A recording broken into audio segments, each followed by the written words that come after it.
Good morning and welcome to Kashvi's funny studio. तो दोस्तों, हमारे चैनल के मोनेटाइज। तो आज हम लोग जा रहे हैं, हमारे घर के पास एक अच्छे से शक्तिपीठ है, मतलब हिंगुला माँ का मंदिर। आप तो जानते होंगे, वैसे मैं आपको रास्ते में कहानी सुना दूंगी। वहाँ पे जा रहे हैं हम लोग उनका आशीर्वाद लेने। मंदिर में जाते हैं ना जब भी कुछ सक्सेस होता है हमारा, तो गाइस हम लोग वहाँ पे जा रहे हैं। 1 घंटा लगेगा और दिन का 1 घंटा कभी जैसे पता नहीं चलता। तो गाइस मैं आपको रास्ते में बोर होने से अच्छा तो आपको कहानी ही सुना देती हूँ। चलिए गाइस सुनते हैं उनकी कहानी। गाइस कई वर्षों पुरानी बात है, ब्रह्मा जी, विष्णु जी, महेश जी यानी कि शंकर जी, तीनों को भगवान जी यानी कि शिव जी ने एक एक काम दिया था। वो क्या है बोलती हूँ। ब्रह्मा जी को काम मिला था क्रिएट करने का, विष्णु जी को काम मिला था प्रिजर्व करने का, महेश जी यानी कि शंकर जी को काम मिला था डिस्ट्रॉय करना। और गाइस शंकर जी का काम तो डिस्ट्रॉय करना था, और डिस्ट्रॉय तो करना आम चीज नहीं है। तो शंकर जी को इतनी उनके पास शक्ति इकट्ठा होनी थी जिससे वो अपना तीसरा आंख मतलब थर्ड आईज खोले और दुनिया खत्म हो जाए। तो गाइस विष्णु जी और ब्रह्मा जी तो अपने काम में एक्टिवली इन्वॉल्व रहते थे। तो ब्रह्मा जी ने सोचा, अरे ये शंकर अगर भूल गया कि इसको क्या काम करना है तो काम तो चलेगा नहीं। तो उनके पास एक आइडिया है। तो मैं आपको बोलती हूँ उनके पास क्या आइडिया है। गाइस वो अपने प्रिय पुत्र दक्ष को जाके बोले, तुम एक ऐसे पुत्री मांगो जो शंकर जी से विवाह कर सके, शंकर जी के साथ रह सके। वो बोले कि ठीक है। फिर उन्होंने बहुत प्रे किया। सो गाइस फिर भगवान जी प्रकट हुए और बोला, ठीक है मैं तुमको सती तुम्हारी पुत्री के रूप में भेज दूंगा। पर सती जो थी उसने जन्म लेने से पहले एक कंडीशन रखा कि अगर कभी भी मुझे नेग्लेक्ट किया गया या कभी भी मेरा इंसल्ट हुआ तो मैं आग में जल के भस्म हो जाऊंगी। दक्ष जी ने सती की बात मान ली और सती प्रकट हो गई और उसका विवाह महेश जी के साथ हो गया। और महेश जी तो वैरागी हैं, उनको दुनिया से किसी से कोई मतलब नहीं है, और ब्रह्मा जी और विष्णु जी को ही मतलब है जो है। तो उनकी विवाह हो गई और वो दोनों कैलाश चले गए। इस कैलाश पर्वत पे उनका जीवन बहुत एक नंबर चल रहा था।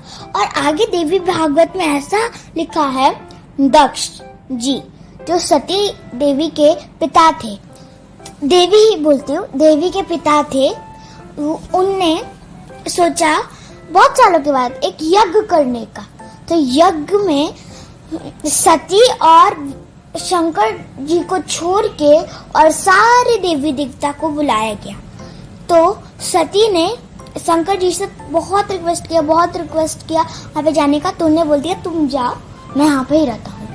जब सती वहाँ पे पहुंची तो देखा उसने कि देवी देवताओं के लिए आसन बिछाया गया है, स्वादिष्ट पकवान बनाए गए हैं। तभी राजा दक्ष की नजर सती पे पड़ी। उन्हें उसको बोला, अरे सॉरी मैंने तुमको नहीं बुलाया तो क्योंकि तुम्हारा पति को तो दुनिया से मतलब नहीं हो, तो वैरागी, ऐसा बहुत गंदा उसके पति के बारे में बोल दिया। तो बोली मेरे पति का इतना अपमान। तो वो जाके आग में कूद गई। तभी शिव जी मेडिटेशन करे, उनको ऐसा फील हुआ कि सती के साथ कुछ तो मतलब हुआ है कुछ। तब वो देखे मेडिटेशन करते करते मन में सती तो आग में कूद गई। तभी उनको बहुत क्रोध आया और वो गए जहाँ पे यज्ञ हो रहा था। और शंकर जी ने वहाँ पहुँचते ही यज्ञ को ध्वस्त कर दिया, मतलब डिस्ट्रॉय कर दिया। और सती के डेड बॉडी को अपने शोल्डर में रखे और गुस्से में भारत के एक कोने से दूसरे कोने तक दौड़ना शुरू किए। और उनके जहाँ जहाँ चरण पड़े वहाँ दुनिया खत्म होती गई, प्रलय आ गया। और विष्णु जी को लगा, अरे मैं तो दुनिया बनाता हूँ, पालन पोषण करता हूँ। ब्रह्मा जी को भी लगा, अरे मैं तो दुनिया को क्रिएट करता हूँ। विष्णु जी को लगा, अरे मैं तो पालन पोषण करता हूँ, ये खत्म कर रहा है।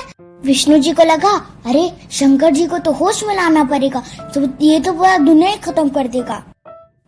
और उन्हें सुदर्शन चक्र को आज्ञा दी और सुदर्शन चक्र जोर से जाके सती के बॉडी को टुकड़े टुकड़े कर दिया।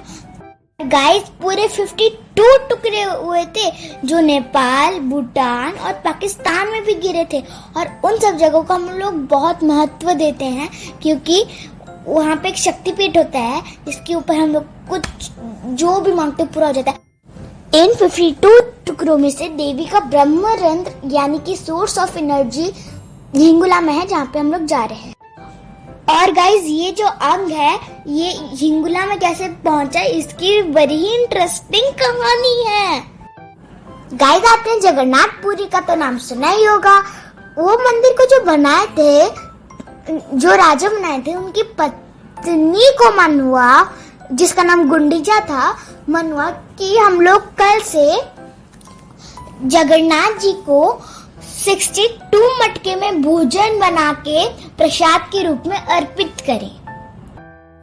रात में वहां के राजा के सपने में जगन्नाथ जी आया और बोले, मुझे तुम लोग का वो मतलब प्रसाद तभी स्वीकार होगा जब वो माँ हिंगुला के पूजा के बाद बनाया जाएगा।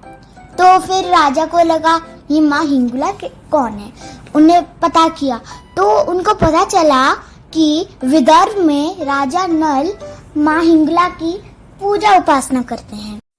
तो फिर पुरी के राजा विदर्भ गए और वहाँ के राजा नल को सारी बात बताई कि तो फिर राजा नल माँ हिंगुला को अपने साथ लिए और दोनों पुरी की तरफ बढ़ गए।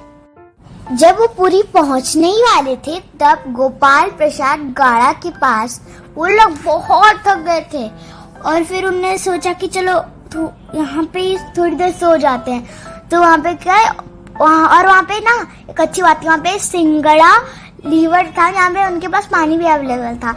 तो वो पानी पी के सो गए। तो जब वो सो के उठे तब उन्हें देखा माँ हिंगुला गायब। तो क्या हुआ था, उन्होंने बोला अरे माता हिंगुला कहाँ गई।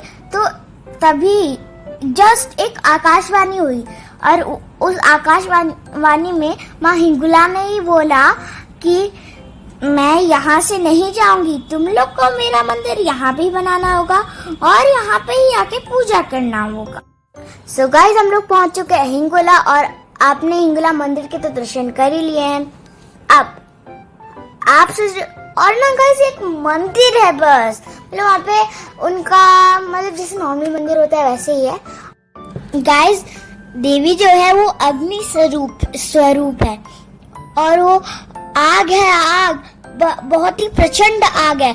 उसमें आपको अपने बुराइयों का भस्म कर देना है और जो मांगना है वो मांग सकते हो। और गाइस माता के दर्शन में आपको YouTube शॉर्ट्स में करूंगी, मतलब आपको YouTube शॉर्ट्स में जाके करना पड़ेगा माता का दर्शन। सो गाइस मिलती हूँ आपको नेक्स्ट वीडियो में, तब तक के लिए